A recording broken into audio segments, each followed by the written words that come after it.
"Nice shirt, miss." One boy snickered, tugging at his collar in mockery. Another chimed in, "Bet it's from the thrift store." Their voices blended into cruel laughter, emboldening the pack. The classroom buzzed like a hive of restless energy, desks scraping, sneakers squeaking, laughter bouncing off the walls. At the front stood Miss Daniels, the new English teacher, clutching her lesson plan with the quiet hope of being heard. But her voice was drowned beneath the jeers. Then, before she could step back, a hand shot out. Fingers curled into her sleeve and yanked. The fabric tore with a sickening rip. Gasps mixed with laughter as the seams split across her shoulder, exposing the bright strap of her undershirt. Her papers scattered to the floor, pages fluttering like wounded birds. She stumbled, clutching the torn fabric, her face burning while the classroom roared. A chant started in the back. "Teacher, teacher, can't you teach us style?" Phones lifted, recording, turning her humiliation into content. In that instant, she wasn't Miss Daniels, the teacher who sacrificed nights to prepare lessons. She was just a spectacle. A new, black, female outsider in a school of privilege, mocked because she didn't belong. Her eyes burned, but she refused to cry. Not here, not now. Behind the rage in her chest, something deeper stirred. An instinct she had buried long ago. The students only saw a victim in front of them, someone too weak to fight back. But they were wrong. Sometimes the fire that looks like silence is just waiting for the moment to strike. By day, she was Miss Daniels, the new English teacher with tidy handwriting and a soft but steady voice. By night, she was simply Alicia, 35 years old, African-American, single mother, and fighter of battles far bigger than grammar lessons. Moving to this wealthy suburban school had been her chance at stability, but stability came at a cost. She was an outsider from the moment she stepped into the halls lined with lockers and privilege. At home, the picture looked different. Their small apartment smelled faintly of spaghetti sauce simmering on the stove, stretched thin with canned tomatoes and herbs. Alicia stirred the pot with one hand, grating papers with the other, her hair tied back in a messy bun. Bills sat stacked on the counter, unopened but always looming. Rent chewed up most of her paycheck, leaving just enough for utilities and her daughter's school supplies. Her daughter, Maya, 13, worked at the kitchen table, face bent over math homework. Alicia paused, setting down her pen to check on her. "That fraction looks tricky. Try flipping it before multiplying." Maya groaned, then smiled faintly. Even in exhaustion, Alicia found strength in these moments, teaching her child the way she wished someone had once taught her. But when the apartment grew quiet, Alicia's secrets whispered. In the corner of her closet, hidden beneath coats, rested a folded white GI and a pair of worn Judo belts. One brown, one black. Few knew she'd once been a competitor, a Golden Gloves hopeful in her teens, later a regional Judo champion. Life, however, had demanded different priorities. When Maya was born and her partner disappeared, Alicia shelved her trophies, hung up her GI, and traded mats for lesson plans. Still, the discipline never left her. When she bent to pick up a dropped spoon, her posture echoed the stance of a judoka. When she lifted grocery bags, her grip held the memory of countless throws. The strength was there, sleeping just beneath the surface. She didn't want to fight anymore. Not physically. She wanted to teach, to build futures with words and ideas. But the world and its bullies seemed determined to remind her that sometimes the past doesn't stay buried. Crescent Valley High looked less like a school and more like a college campus. Wide marble steps led to gleaming glass doors, banners of championship teams flapping proudly in the breeze. Inside, the hallways shone with polished tiles, lockers decorated with the latest designer stickers, and students strolling in sneakers that cost more than Ms. Daniels' monthly groceries. The cafeteria served organic salads and imported bottled water, while the parking lot glittered with sports cars gifted to teenagers who treated them like toys. Here, privilege wasn't hidden, it was paraded. The students knew the weight of their parents' names: lawyers, surgeons, CEOs, politicians. It gave them a shield, an invisible power that emboldened them to mock, test, and even intimidate the very teachers meant to guide them. A failing grade could be overturned with a single phone call. A fight swept under the rug if the right last name was attached. Faculty learned quickly to tread carefully. Many looked the other way when bullies disrupted class, afraid of losing their jobs or being dragged into messy lawsuits. Authority was fragile, balanced not on fairness but on the whims of privilege, and into this world walked Miss Daniels. Her clothes were neat but modest, her car old and sputtering. Her voice carried passion, but to many students she was invisible, until they decided she wasn't. To them, she was different. She wasn't part of their polished world, and difference was weakness. Every day she walked those hallways, she felt the contrast pressing in. Their laughter was louder, their confidence bolder, their entitlement unchecked. And though she carried herself with quiet strength, the truth was clear. Miss Daniels was an outsider in a kingdom ruled by spoiled heirs who believed no one could challenge them. The third period bell rang, and the classroom erupted before Miss Daniels even reached the front. Paper balls flew through the air, earbuds dangled from careless ears, and laughter drowned out her soft call for order. She placed her books on the desk, straightened her blouse, and tried again. "All right, class, let's turn to what?" A voice jeered from the back. A boy leaned lazily against his chair, smirking. "That thrift shop outfit. Looks like my grandma's curtains." Laughter exploded, bouncing off the walls. Ms. Daniels forced a smile, refusing to give them satisfaction. She lifted her lesson plan, heart pounding. "Page 102, everyone. Don't wrinkle your fancy shirt, miss," another student sneered, tugging at his own collar. "Wait, does it even count as fancy if it costs less than my sneakers?" The roar grew louder, students egging each other on, circling her like sharks. Then, the moment that cut through everything. A tall boy swaggered up to her desk. Without hesitation, he reached out and yanked at her sleeve. The fabric ripped with a sharp tear, exposing her undershirt.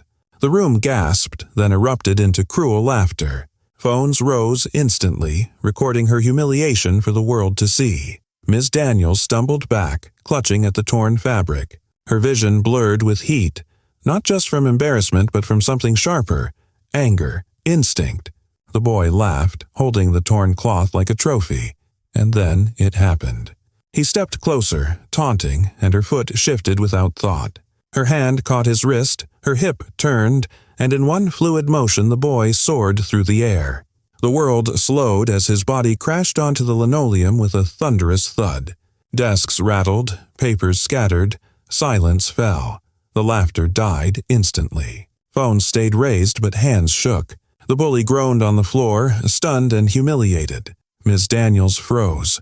Her own breath caught in her throat. She hadn't planned it, hadn't even thought.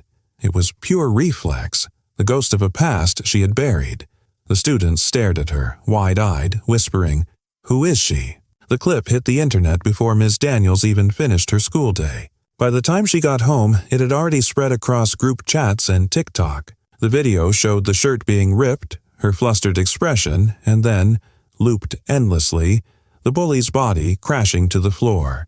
But the captions twisted the story. "Teacher thinks she's Bruce Lee," when your English teacher cosplays as Jackie Chan. Laughter poured into the comments mixed with barbs dipped in racism and sexism. Angry black woman goes nuts. Single mom losing it in front of kids. At school, the whispers were worse. Students passed her in the hallway with mocking boos, hands raised in faux martial arts stances. "Careful, she might throw you," they'd joke, their laughter echoing against the lockers. In the staff lounge, conversations hushed when she entered. Some colleagues muttered sympathy, but most looked away. After all, a lawsuit from wealthy parents could cost the school dearly.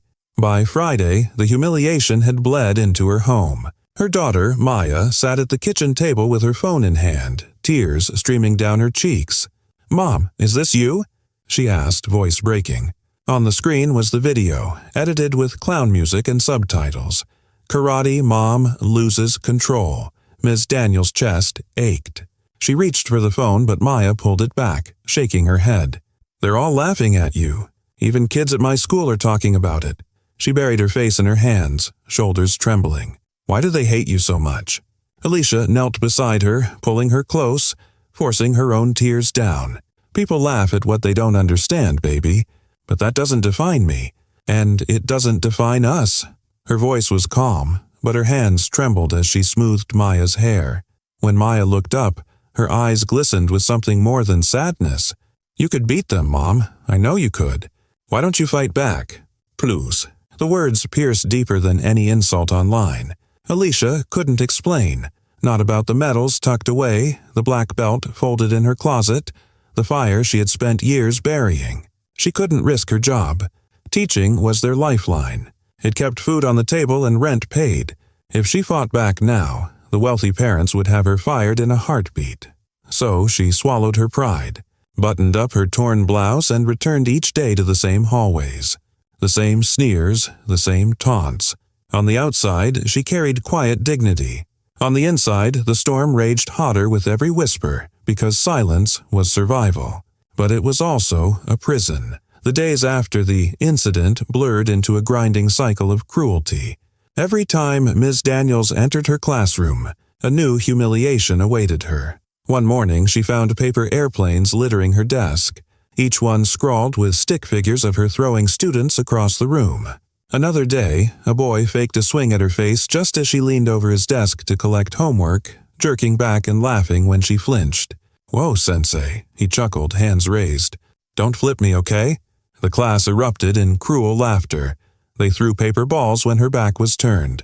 They hissed martial arts movie sound effects whenever she wrote on the board. Every time she tried to command silence, their laughter grew louder, drowning her out. Even the faculty wasn't immune to the gossip. In the lounge, teachers sipped coffee and whispered.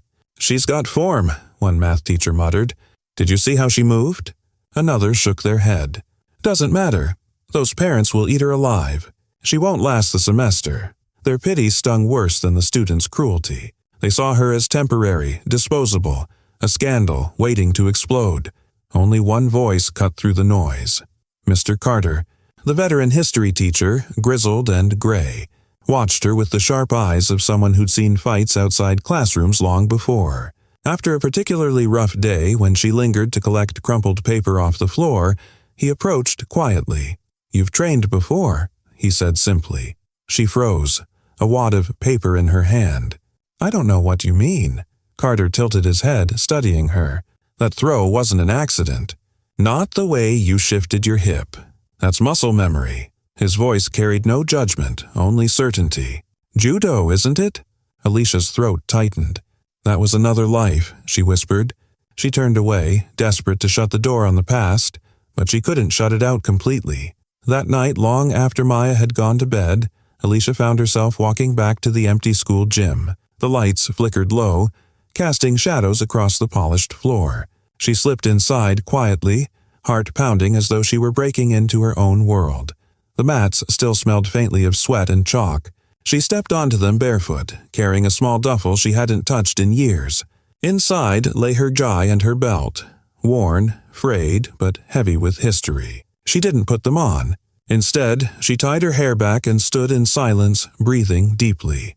Then her body moved. Slow at first, hands raised, feet gliding. She began running through kata, the practice sequences etched into her bones. One throw, then another. A pivot, a block, a sweep. Her body flowed with a grace that contradicted her exhaustion, the years melting away with every motion. The mirror caught her reflection. She barely recognized the woman staring back, shoulders squared, eyes sharp, muscles remembering what her mind had buried. This wasn't the exhausted teacher or the humiliated janitor of online memes. This was the fighter she used to be. Tears burned at the corners of her eyes. She stopped, pressing her palms against her thighs, chest heaving. "No," she whispered into the empty gym. "Not again. Not this time." She shoved her gloves back into the bag, slamming it shut. At home, Maya was waiting. She sat up in bed, eyes wide and red-rimmed. "Where were you, Mom?"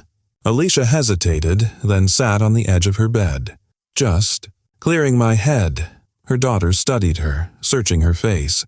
Then, softly but firmly, she asked the question that cut deeper than all the bullies combined. "Why don't you fight back?" The words lingered in the dark, heavy and unanswerable. Alicia brushed a strand of hair from Maya's face, forcing a smile. "Because fighting back could take everything from us." Maya's eyes filled again. "But not fighting is already taking everything, Mom. Don't you see?" The truth of it struck Alicia harder than any punch. Every day she endured the taunts, the rumors, the memes. She lost a piece of herself. And worse, Maya lost faith in the mother she admired. The suspense was suffocating, not just for her but for everyone watching. The students, the faculty, the strangers online. They all felt it. It was no longer a question of if she would fight back. The only question was when. The viral video didn't fade. It multiplied. Every week a new edit surfaced. Slow-motion clips of the throw set to circus music, gifs of the shirt ripping, cruel captions like "Ninja Nanny teaches class" or "Bruce Lee's substitute teacher." What had begun as a prank in one classroom spiraled into entertainment for thousands. By the second month, Maya felt the ripple effect. At her own school, kids cornered her in the hallway, mocking her mother with fake karate stances. One shoved her backpack and sneered, "Careful, or your mom might flip me." Maya ran to the bathroom in tears, locking herself in a stall until the bell rang. That night, she begged her mother, "Please, can't you just quit? It's too much." Alicia hugged her tightly, but inside, anger coiled tighter. Back at Crescent Valley High, whispers trailed Alicia wherever she walked. Teachers lowered their voices as she passed.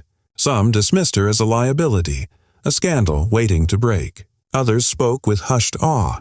"That wasn't some lucky move," Carter murmured to a colleague. "Her balance, her control. She's trained. She's no ordinary teacher." Rumors of her past spread like smoke, but no one knew the full truth. The mystery only made her more of a target and more intriguing. Meanwhile, the students kept pushing. One day, a paper banner was taped across her blackboard. Bold letters scrawled, "Sensei Daniel's Dojo, free flips."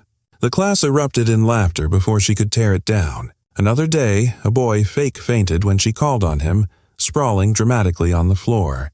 "Careful, she'll throw me again," he shouted. The room howled.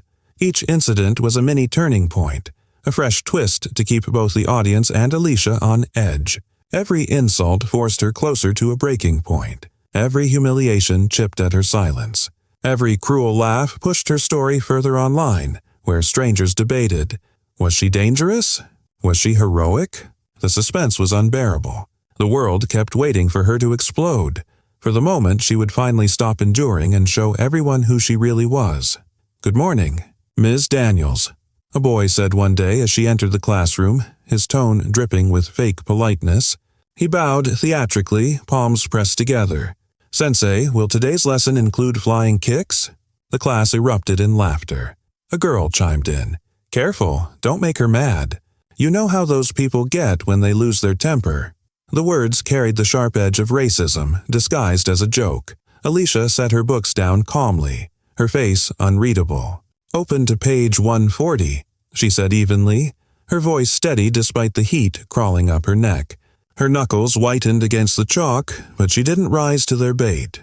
She had too much to lose. Later, in the faculty lounge, Carter cornered her quietly.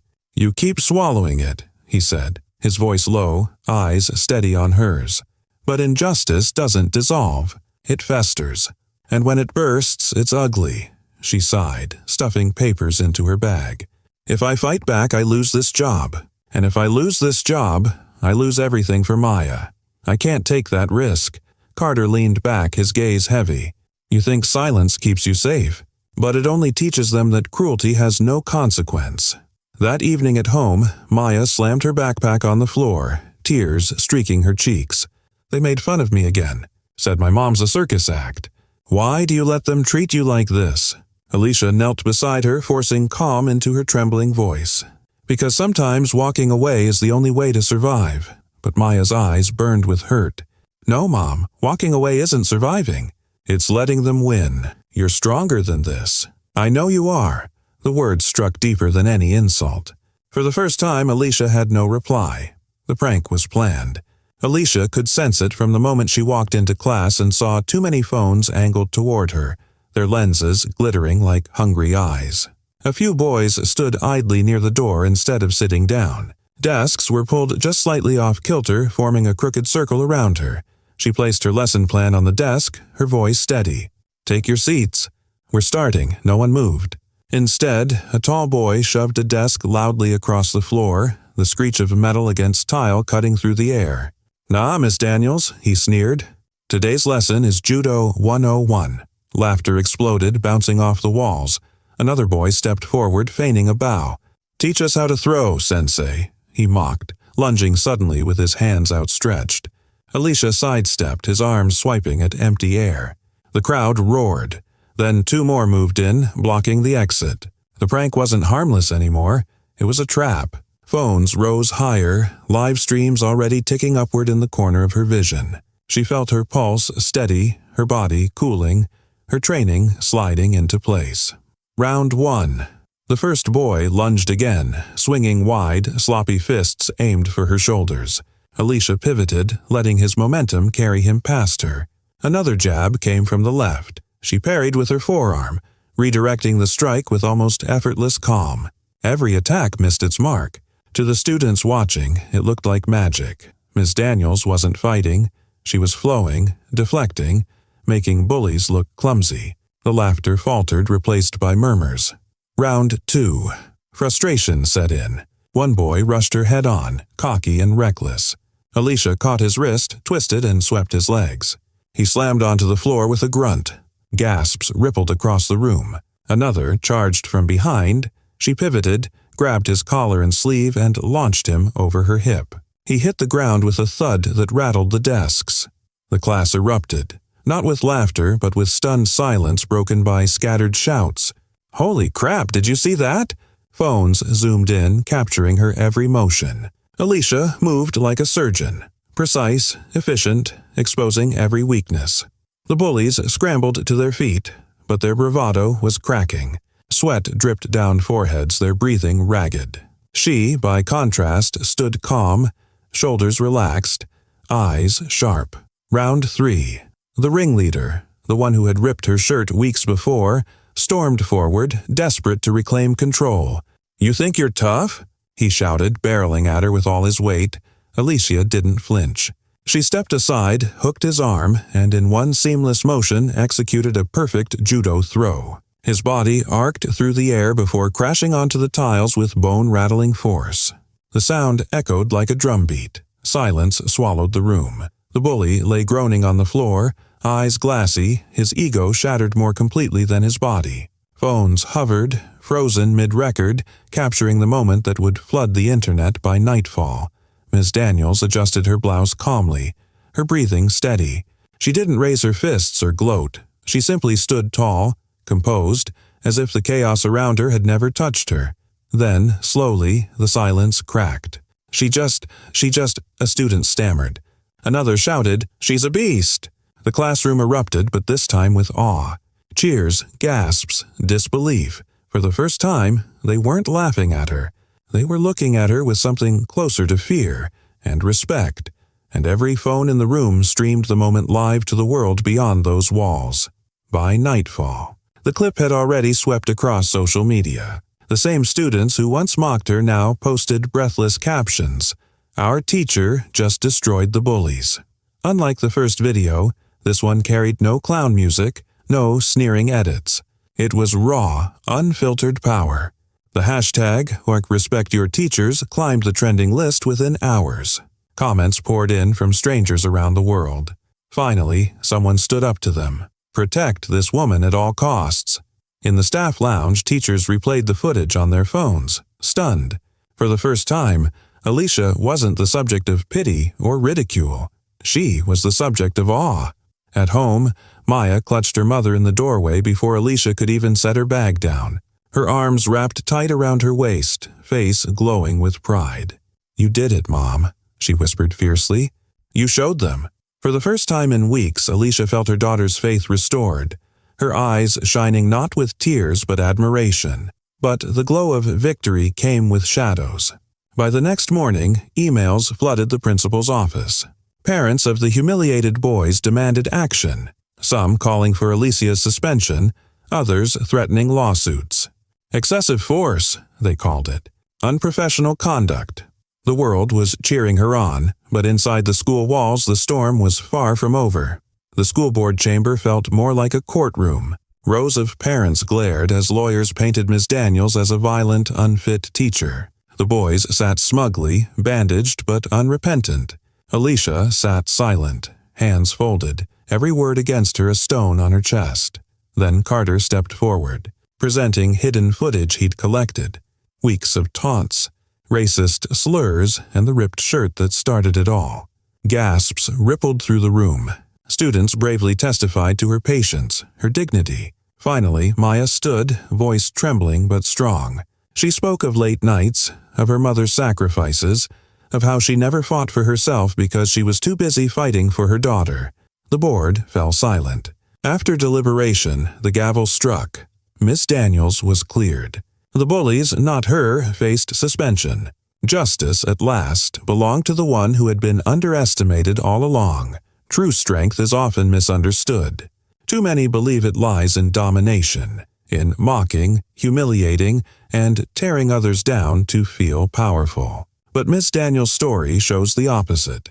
Strength is in restraint, in dignity, in courage that doesn't seek to harm but to protect.